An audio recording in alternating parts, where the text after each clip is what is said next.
مرحبا صد مرحبا پھر آمدے رمضان ہے، کھل اٹھے مرجھائے دل تازہ ہوا ایمان ہے۔ یا خدا ہم آسیوں پر یہ بڑا احسان ہے، زندگی میں پھر عطا ہم کو کیا رمضان ہے۔ ابر رحمت چھا گیا ہے اور سما ہے نور نور، فضل رب سے مغفرت کا ہو گیا سامان ہے۔ ہر گھڑی رحمت بھری ہے، ہر طرف ہیں برکتیں، ماہ رمضان رحمتوں اور برکتوں کی کان ہے۔ یا الہی تو مدینے میں کبھی رمضان دکھا، مدتوں سے دل میں یہ عطار کے ارمان ہے۔ سبحان اللہ۔ اے میرے پیارے اسلامی بھائیو، یہ وہ مہینہ آنے والا ہے جس میں نیکیوں کا اجر بڑھا دیا جاتا ہے، جنت کے دروازے کھول دیے جاتے ہیں۔ ہمارا سب سے بڑا جو دشمن ہے شیطان، ہمیں کون بہکاتا ہے، ہمیں گناہوں کی طرف کون کھینچنے کی کوشش کرتا ہے، وہ شیطان ہے۔ مگر شیطان کو قید کر دیا جاتا ہے، یعنی جس سے مقابلہ ہے نا اس کو تو قید کر دیا، اب ہمیں موقع دیا گیا کہ خوب نیکیاں کر لو۔ اور سبحان اللہ، اللہ قرآن مجید فرقان حمید میں فرماتا ہے شہر رمضان الذی انزل فیہ القرآن۔ یہ مہینہ کون سا ہے کہ رمضان کا مہینہ جس میں قرآن نازل کیا گیا ہے۔ اس آیت کے اس جز سے پتہ چلتا ہے کہ یہ ماہ قرآن ہے، نزول قرآن کا مہینہ ہے۔ ایک اور جگہ قرآن مجید فرقان حمید فرمایا جاتا ہے کہ یا ایھا الذین آمنوا کتب علیکم الصیام کما کتب علی الذین من قبلکم لعلکم تتقون۔ اے ایمان والو، تم پر رمضان کے روزے فرض کیے گئے جیسے کہ پچھلی قوموں پر فرض کیے گئے۔ پچھلی قوموں پر بھی روزے فرض تھے، ان کا الگ الگ دن تھے، الگ الگ انداز تھا، مگر جو وجہ جو ریزن قرآن نے بیان کیا نا کہ اس لیے فرض کیے گئے لعلکم تتقون، تاکہ تم تقوی اختیار کرو، تاکہ تم پرہیزگاری اختیار کرو۔ تو روزے آ رہے ہیں ہمیں متقی بنانے کے لیے، ہمیں پرہیزگار بنانے کے لیے۔ اب ہم نے دیکھنا ہے کہ ہم نے ان روزوں کو کیسے گزارنا ہے، اس کا استقبال کیسے کرنا ہے، ان روزوں کو جس کو کہتے ہیں نا اس کا ٹائم کیسے سپینڈ کرنا ہے۔ بدقسمتی یہ ہے کہ کچھ لوگ روزے رکھ کر بھی گناہ کر رہے ہوتے ہیں، روزے رکھ کر بھی اللہ کی نافرمانی کر رہے ہوتے ہیں۔ ایک بات یاد رکھیے، روایتوں میں آتا ہے کہ جو بندہ بھوکا پیاسا رہے، روزہ رکھے اور پھر بھی گناہ سے باز نہ آئے، تو اللہ کو ایسے بھوکا پیاسا رہنے کی کوئی حاجت نہیں ہے۔ روزہ صرف کھانے پینے سے رکنے کا نام نہیں ہے۔ آنکھیں حرام دیکھ رہی ہیں اور بندہ روزہ رکھا ہوا ہے، کان حرام سن رہے ہیں اور بندہ روزہ رکھا ہوا ہے، زبان حرام بول رہی ہے اور ہم روزے سے، یہ کون سا روزہ ہے؟ یقیناً کھانے پینے سے رکنا ہے مگر گناہوں سے بھی رکنا ہے۔ اچھا دیکھیں، رمضان میں گناہوں کی شدت، اس کی سزا کی جو شدت ہے وہ کیوں بڑھ جاتی ہے؟ یعنی میرے اور آپ کی آسانی کے لیے شیطان بند کر دیا گیا، نیکیاں کرنا آسان کر دیا گیا، ثواب کا اجر بڑھا دیا گیا، مگر یہ کیسا بندہ ہے کہ پھر بھی گناہ سے باز نہیں آ رہا؟ آپ سوچ رہے ہیں کہ آپ کی میری فلیکسیبلٹی کے لیے، ہمارے لیے نیکیاں آسان کرنے کے لیے ہمارے دشمن کو بند کر دیا گیا، مگر پھر بھی بندہ گناہ کرتا ہے۔ اچھا، یہاں ایک بڑا دلچسپ سوال بھی لوگوں کے ذہن میں آتا ہے کہ جناب اگر شیطان بند ہے تو بندہ پھر گناہ کیوں کرتا ہے؟ ٹھیک ہے نا، آپ کہہ رہے ہیں شیطان بند ہو جاتا ہے تو لوگ رمضان میں بھی جھوٹ بولتے ہیں، رمضان میں بھی معاذ اللہ فلمیں ڈرامے دیکھ رہے ہوتے ہیں، بدکاری، بے حیائی، بہت سارے برے کام چل رہے ہوتے ہیں، تو یہ کیوں؟ تو علماء نے بڑی پیاری مثال دی ہے۔ کبھی سائیکل چلائی ہوگی آپ نے، تو فرمایا سائیکل چلاؤ، چلاتے رہیں اور کچھ دیر کے بعد سائیکل کے آپ پیڈل مارنا چھوڑ دیں، مگر سائیکل پھر بھی کافی دیر تک خود چلتی ہے کیونکہ پیڈل آپ نے پیچھے کافی مار لیے تھے۔ تو بتایا جو 11 مہینے شیطان نے آپ کے پیڈل مارے ہیں نا، ٹھیک ہے، 11 مہینے چلتے رہے شیطان کے ساتھ، اب شیطان تو بند ہو گیا، باقی کام اسی انہوں نے خود ہی کر رہے ہیں۔ وہ شیطان بند ہے، بندہ خود ہی وہ جو پیڈل مارے سائیکل چل رہی ہے، بریک تو لگاؤ بھائی، ہاں بریک لگا لو گے تو پھر نہیں چلنی، کیونکہ پیڈل مارنے والا اب کوئی نہیں ہے۔ مگر مسئلہ یہ کہ ہم بریک مارنے کے لیے تیار نہیں ہوتے نا، ہماری جو عادتیں ہم اس کو کنٹینیو کر لیتے ہیں۔ معاذ اللہ، جس کی جھوٹ بولنے کی عادت، بد نگاہی کی عادت، موبائل پر الٹی سیدھی چیزیں دیکھنے کی عادت، لڑائی جھگڑے کی عادت، گالی گلوچ کی عادت، حرام کمانے کی عادت، وہ رمضان میں اس لیے بند نہیں ہوتی کہ اس نے بریک نہیں لگاتا۔ وہ مجھے اور آپ کو ابھی سے بریک لگا لینا ہے، 3-4 دن تو شیطان سے لڑ لو یار، پھر تو ویسے ہی رمضان آ جائے گا، وہ بند ہو جائے گا۔ ابھی سے پریکٹس کرنی ہوگی۔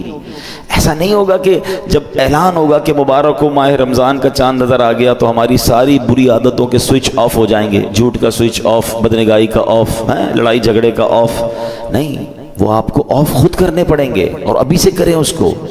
پلان کریں کہ مجھے رمضان میں کوئی گناہ نہیں کرنا، رمضان نیکیوں کے لیے آ رہا ہے۔ اس مہینے میں ایک بار کیا ہوا کہ پیارے آقا علیہ الصلوۃ والسلام ممبر اقدس پر تشریف لے گئے تو آپ نے آمین ارشاد فرمایا۔ طویل حدیث ہے، میں اس کا ایک جز سنا دیتا ہوں۔ آمین ارشاد فرمایا تو صحابہ نے کہا حضور آپ نے آمین فرمایا؟ کہا جبریل امین آئے تھے، انہوں نے دعا کی کہ جو رمضان کو پائے اور اپنی مغفرت نہ کروا سکے وہ ہلاک و برباد ہو جائے۔ نبی پاک فرماتے میں نے اس دعا پر آمین کہا ہے۔ مجھے بتائیں دعا کرنے والا کون؟ فرشتوں کا سردار روح الامین۔ آمین کہنے والا کون؟ نبیوں کے سردار صلی اللہ تعالی علیہ وآلہ وسلم۔ مجھے بتائیں کوئی شک و شبہ باقی بچتا ہے اس دعا کے قبول ہونے میں؟ 100% مقبول ہے نا؟ دعا ہو رہی ہے کس کے لیے؟ جو رمضان کو پا کر اپنی مغفرت نہ کروا سکے۔ تو اب آپ بتائیے کتنا کانشیسلی رمضان گزارنا چاہیے، کتنا فکر کے ساتھ رمضان گزارنا چاہیے کہ یار کچھ بھی ہو جائے میں نے رمضان میں اللہ کو راضی کرنا ہے، میں نے مغفرت لینی ہے، میں نے اس کو ضائع نہیں ہونے دینا ہے۔ تو اس کے لیے پریپریشن کریں نا، اس کے لیے تیاری کریں، ذہن اپنے آپ ذہن کو فریش کریں، سوچیں میں نے رمضان کیسے گزارنا ہے۔ آ جائے گا تو دیکھ لیں گے، نہیں۔ آپ کے گھر پہ کوئی مہمان آنے والا ہو ایسے کرتے ہیں کہ یار آ جائے گا تو دیکھ لیں گے، نہیں یار اس کو کھلانا کیا ہے، بٹھانا کہاں ہے، انتظام کیا ہوگا۔ پھر جتنا اہم مہمان اتنی زبردست تیاری کرتے ہیں آپ، گھر بھی سجاتے ہیں، بعض اپنے گھر کو صاف کرتے ہیں کہ یار بہت اہم مہمان، ایسا مہمان جس کا برسوں سے انتظار تھا، میرا سب سے بیلوڈ سب سے پیارا آ رہا ہے، تو آپ اور تیاری کرتے ہیں، اس کے استقبال کی تیاری کرتے ہیں، اس دن اچھے لباس پہنتے ہیں۔ تو کیا ایسا نہیں ہو سکتا کہ ماہ رمضان کی آمد سے پہلے ہم گھر میں صفائی ستھرائی کریں، گھر میں خوشبو لگائیں، اپنے لیے اچھے لباس، صاف ستھرے لباس تیار کریں، مینٹلی پریپیئرڈ کریں اپنے اور اپنے بچوں کو بھی۔ ہمارے بچوں کو بھی بعض اوقات نارمل لے رہے ہوتے ہیں، اچھا رمضان آ گیا ٹھیک ہے، نہیں، اللہ کرے کہ ہمارے گھر میں، ہماری فیملی میں، ہمارے خاندان میں، بلکہ ہمارے ملک میں، ساری دنیا میں ایک شور ہو، ایک خوشی کا سما ہو، مبارک ہو رمضان آنے والا ہے۔ Be prepare yourself. صحابہ کرام پریپریشن کرتے تھے۔ آپ کو پتہ ہے لوگ اپنے کاروبار سمیٹنا شروع کر دیتے تھے کہ یار رمضان میں زیادہ کام نہیں کرنا ہے، پیسے دینے تو دے دیے، لینے تو لے لیے۔ یہاں تک کہ جو حکام ہوتے تھے، جو ججز ہوتے تھے، وہ سزائیں جن کو معاف کرنا ہوتا تو معاف کر دیتے تھے، جن کو سزا دینی ہوتی تھی، یعنی جو چاہتے تھے کہ رمضان سے پہلے چیزیں کمپائل ہو جائیں اور پھر ہمارا فوکس جو ہے وہ رمضان میں عبادت پر رہے۔ یہاں تو ایسا ہے ہی نہیں۔ کچھ لوگوں کو تو بڑی پرواہ نہیں، بلکہ الٹا ہو رہا ہے۔ کچھ لوگ ہو سکتا ہے کہ رمضان میں زیادہ پیسے کیسے کمانے اس کی تیاری میں لگے ہوئے ہوں گے، کچھ یہ بھی پریپریشن چل رہی ہوگی، یہ بھی سٹاک لے لو، یہ بھی خرید لو، اس کے ریٹ بڑھ جائیں گے، اس کو جناب اس میں بہت کمائیں گے، پھر آخری عشرے میں الگ کمائیں گے۔ رمضان کاروبار کے لیے نہیں، رمضان کھانے پینے کے لیے نہیں، رمضان تو مغفرت کروانے آ رہا ہے۔ آپ کو پتہ ہے پچھلے رمضان میں کئی لوگ ہمارے ساتھ تھے، وہ آج ہمارے ساتھ نہیں ہیں۔ ہمیں کیا معلوم؟ پہلے تو اللہ سے یہ دعا کرتے ہیں کہ یا اللہ خیر سے، عافیت سے ہمیں رمضان سے ملا دے۔ بڑی پیاری دعا ہے نا، اللہم بلغنا رمضان بالصحت وعافیہ، اے اللہ ہمیں رمضان سے صحت اور عافیت کے ساتھ ملا دے۔ پہلی دعا تو ہماری یہ ہے، اور پھر دوسری دعا یہ ہے کہ اللہ یہ رمضان ہمیں ہماری مغفرت کا سامان بن جائے۔ کیا پتہ یہ آخری رمضان ہو ہمارا، تو ہمیں اس کی قدر کرنی ہے، ذہنی طور پہ تیار ہو، بلکہ میں تو مشورہ دیتا ہوں فزیکلی بھی تیار ہونا شروع ہو جائیں، زیادہ محنت کے کام تھوڑا کم کر دیں، تھکاوٹ والے کام کم کر دیں، زیادہ ٹریولنگ کم کر دیں، کیونکہ اگر آپ کی طبیعت خراب ہو گئی ہے، اگر جس کو فکر ہے نا کہ میں نے پورے روزے رکھنے ہیں، پوری تراویحیں پڑھنی ہے، تو وہ اپنے آپ کو ذرا سیکیور کرے گا۔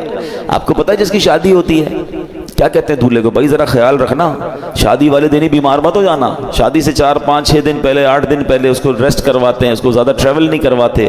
ٹھیک ہے، اچھی بات ہے، ایک بڑا ایونٹ ہے، تو جس طرح اپنے گھر کے کسی بڑے ایونٹ کی آپ پریپریشن کرتے ہیں، یو شوڈ تھنک اباؤٹ رمضان۔ یہ اللہ کی طرف سے تحفہ آ رہا ہے، یہ وہ مہینہ ہے جو میری مغفرت مجھے بخشوانے آ رہا ہے۔ مولا علی شیر خدا کرم اللہ تعالی وجہ الکریم کیا فرماتے ہیں؟ فرماتے ہیں اگر اس امت کو، اس کا مضمون ہے آپ کے قول کا، اس امت کو اگر اللہ کو عذاب دینا ہوتا نا، اللہ کی رضا یہ ہوتی کہ اس امت کو پنشمنٹ ملے، تو اللہ انہیں رمضان اور قرآن عطا نہ فرماتا۔ یہ 2 چیزیں ایسی دے دی ہیں نا، جس کو پکڑ لو نا سبحان اللہ پھر بیڑا پار ہے۔ ہاں، رمضان اور قرآن دونوں قبر میں شفاعت کرتے ہیں۔ کیسے؟ رمضان کہتا ہے یا اللہ میں نے اس بندے کو جو ہے وہ کھانے پینے سے روکا تھا، دن میں کھانے پینے سے روکا تھا۔ قرآن کہے گا مولا رات میں نے سونے سے روکا، یہ قرآن پڑھتا تھا، تراویح سنتا تھا۔ تو جس نے رمضان اور قرآن کو تھام لیا نا، یہ دونوں آپ کا کام کریں گے، یہ شفاعت کریں گے قیامت کے دن۔ مگر جو نہ دن میں روزے رکھے نہ رات تراویح پڑھے، جو نہ دن میں عبادت کرے نہ دن میں اللہ کو راضی کرے نہ رات قرآن سے محبت کرے، تو وہ کیا کہاں جائے گا؟ Try to understand. ایک حدیث، اتنی حدیثیں میں آج بہت ساری چیزیں لے کر آیا تھا، مگر میں آپ کو کہوں کہ اگر رمضان کی فضیلت پر صرف ایک حدیث جو نبی پاک نے فرمائی نا، ون لائنر، عقل مندارا اشارہ کافی است، کہتے ہیں نا عقل مندوں کے لیے اشارہ کافی ہوتا ہے۔ آقا کی ایک لائن کی جو حدیث ہے نا، سرکار دو عالم صلی اللہ علیہ وسلم فرماتے ہیں اگر میری امت کو معلوم ہوتا کہ رمضان کیا ہے، اگر میری امت کو معلوم ہوتا کہ رمضان کیا ہے تو وہ تمنا کرتے کہ سارا سال ہی رمضان ہو۔ That's it۔ اسی سے بندہ سمجھ جائے کہ it means very big special, not only special۔ ایسا مہینہ ہے۔ اور نبی پاک سبحان اللہ آپ کا ایٹیٹیوڈ ہی بدل جاتا تھا، آپ کا اسٹائل ہی بدل جاتا تھا۔ آپ تو اللہ کے حبیب ہیں، دن رات اللہ کی عبادت میں تھے، مگر بی بی عائشہ صدیقہ رضی اللہ تعالیٰ عنہ فرماتی ہیں، لیکن گھر کی بات تو گھر والے ہی بتا سکتے ہیں نا۔ ہماری امی حضور بتاتی ہیں کہ رمضان آتا میرے آقا کے چہرے کا رنگ بدل جاتا، خوف خدا، گڑ گڑاتے تھے، روتے تھے، دعائیں کرتے، بستر پر کم آتے ہیں، رات رات بھر نوافل اور دعائیں ہو رہی ہیں۔ سبحان اللہ۔ اب مجھے بتائیں کہ اللہ کے حبیب ہیں جن کے صدقے مجھے اور آپ کو رمضان ملا ہے، وہ بستر پر کم جا رہے ہیں، وہ رات بھر عبادت کر رہے ہیں، ان کے چہرے کا رنگ بدل رہا ہے۔ جبریل امین آتے تھے تو پیارے آقا جبریل امین کے ساتھ قرآن کا دور کرتے تھے اور سبحان اللہ خوب سخاوت کرتے تھے۔ یہ میرے آقا کے چند وہ کام ہیں جو اب ماہ رمضان میں اسپیشل کرتے تھے۔ ہمارے یہاں حال کیا ہے، آقا آرام کم کر دیتے تھے، ہم آرام بڑھا دیتے ہیں۔ ہمارے کئی لوگ رمضان میں سوتے ہی رہتے ہیں۔ بھائی آپ سوتے رہیں گے تو آپ نے پھر کیا روزے کو پایا؟ دیکھیں ایکچولی روزے کے کچھ میسیجز ہیں۔ روزہ ایسے رکھنا ہے، ایک تو جیسے میں نے بتایا کہ صرف کھانے پینے سے نہیں، گناہوں سے بھی بچنا ہے۔ دوسرا آپ کو نکاہت فیل ہو، اس کا ایک مقصود ہے کہ جب عصر کے بعد خاص طور پہ ماشاءاللہ کئی لوگ میں جانتا ہوں، مجھے یہاں بھی نظر آ رہے ہیں، مزدور بھی ہیں ہمارے بھائی، نوکری پیشہ بھائی بھی ہمارے بیان میں آئے ہیں، تو یہ مجھے تو ان پہ یقین کریں رشک آتا ہے۔ اصل روزہ ہی ان کا ہے۔ ایسے بھی ماشاءاللہ ہیں جو صبح 8-9 بجے سے کام پہ جاتے ہیں اور محنت مزدوری بھی کر رہے ہوتے ہیں اور سبحان اللہ روزہ بھی رکھتے ہیں۔ اللہ ان کے صدقے ہم ناکاروں کا روزہ قبول فرما لے۔ ہم میں کئی وہ ہیں جو ایئر کنڈیشن روم میں بیٹھے رہتے ہیں، کام بھی ہے تو ٹیلی فون پر کام کرنا ہے، نو ڈاؤٹ روزہ ہمارا بھی ہے، لیکن اصل روزہ تو ان کا ہے نا، جو اتنی محنت کر کے بھی روزہ چھوڑتے نہیں ہیں۔ ہاں چھوڑنا نہیں ہے، یہ نہیں کہہ سکتے کہ یار میرا بڑا محنت والا کام ہے، بڑی مزدوری والا کام ہے۔ کام سے مت کہو میرا روزہ ہے، روزے سے مت کہو میرا کام ہے، کام کو کہو میرا روزہ۔ آپ کام کم کر دیں، تھوڑا کر لیں، مگر روزہ نہیں چھوڑ سکتے۔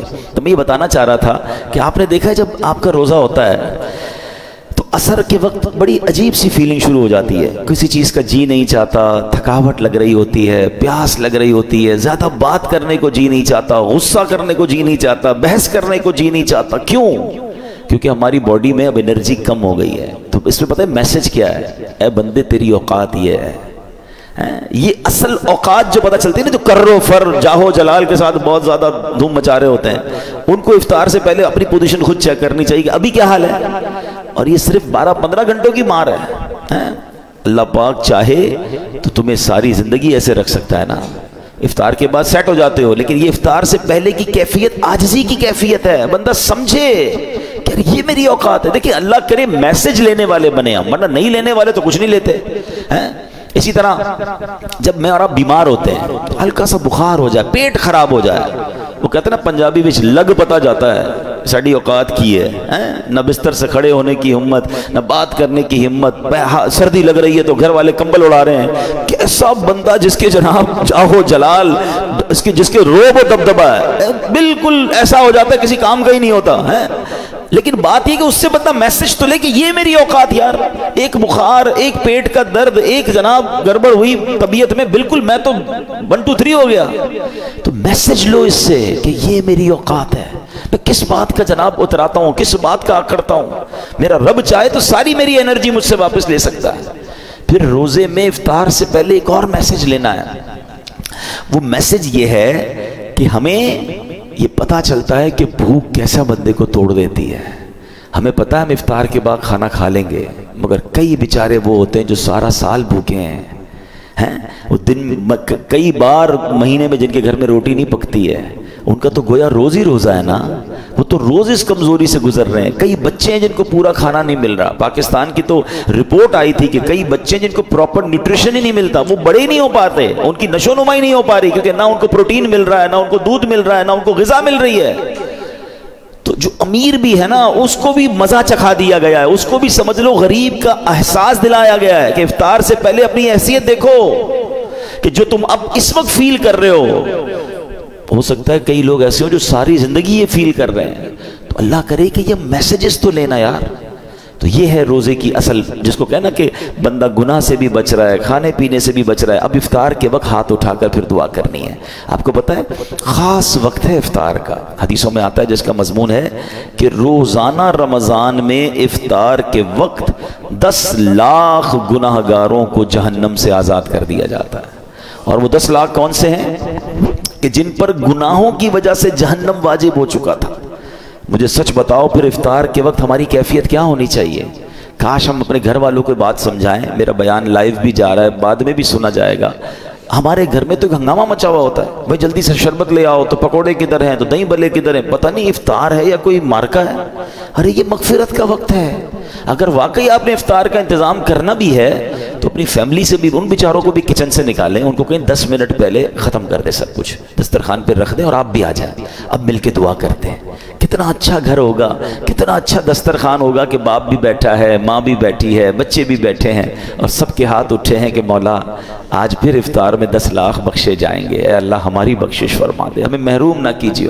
اور کراچی والوں کو تو گولڈن چانس یہ ملتا ہے کہ جس وقت ہمارے افطار کا وقت ہوتا ہے، عین اسی وقت یعنی اس سے 15-20 منٹ آدھا گھنٹہ پہلے مدنی چینل پر شاندار دعاؤں کا سلسلہ ہوتا ہے. آپ اپنے گھر والوں کے ساتھ مدنی چینل پر شامل ہو جائیں.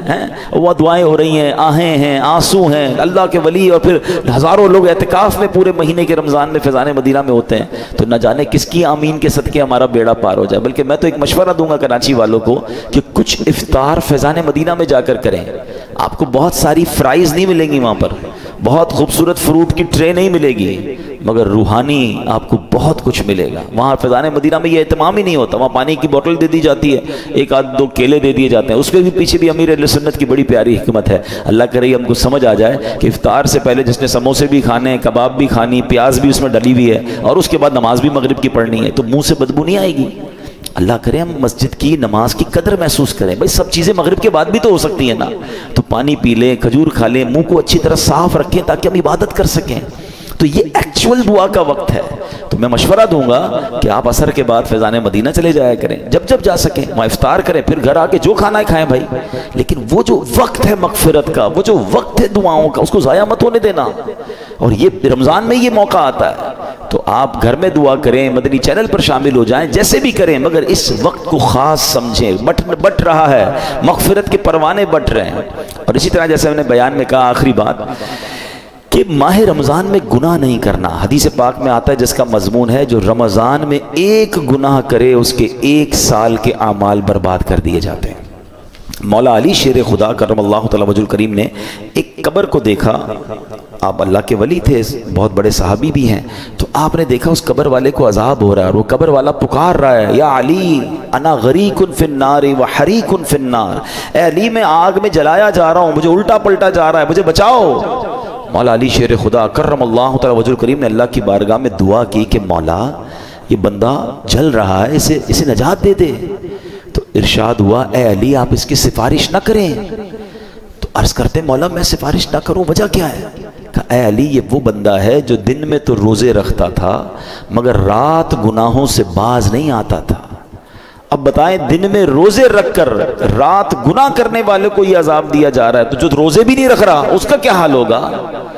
تو رمضان میں نیکیوں کا اجر واقعی بڑھ جاتا ہے مگر گناہ کا عذاب بھی بڑھا دیا جاتا ہے، کیونکہ یہ مہینہ گناہ کرنے کے لیے نہیں ہے، یہ اللہ کا مہینہ ہے. اب ادھر رمضان کی راتوں میں کوئی کرکٹ کھیل رہا ہے، کوئی لوگوں کی نیندیں خراب کر رہے ہیں، غلط کاموں میں لگے ہوئے، نہ کریں ایسا. یہ دعاؤں کا مہینہ، یہ مغفرت کا مہینہ، یہ تلاوت کا مہینہ ہے. Prepare your self. تو بہرحال اللہ کرے کہ ہم اپنے اس مہینے کی قدر کرنے میں کامیاب ہو جائیں۔ دعوت اسلامی کے زیر انتظام مدنی چینل پر بھی بہت خوبصورت پروگرامز آتے ہیں، جب جب آپ کو وقت ملے آپ مدنی چینل دیکھنا شروع کر دیں، علم دین سیکھ رہے ہوں گے، دعائیں ہو رہی ہوں گی۔ جیسا کہ میں نے کہا کہ فیضان مدینہ میں مرکز میں 30 دن کا اعتکاف، 6000 کے قریب لوگ آ رہے ہیں، پوری دنیا سے لوگ آ رہے ہیں، تو آپ اعتکاف پورے مہینہ کا کر لیں، نہیں کر سکتے تو جتنا وقت وہاں جا کے بتا لیں تو اس کی برکتیں حاصل ہوں گی۔ اور ایک اچھی خبر میں آپ کو دے دیتا ہوں اس مسجد کے نمازیوں کے لیے کہ اب مجھے یہ حکم دیا ہے یہاں کی انتظامیہ نے، اور میں نے بھی نیت کر لی ہے کہ انشاءاللہ جب میں کراچی میں ہوا کروں گا تو انشاءاللہ جمعے کی جو بیان ہے وہ انشاءاللہ میں یہاں حاضری دیا کروں گا، اور انشاءاللہ جمعے کی نماز بھی انشاءاللہ پڑھانے کی سعادت حاصل کروں گا۔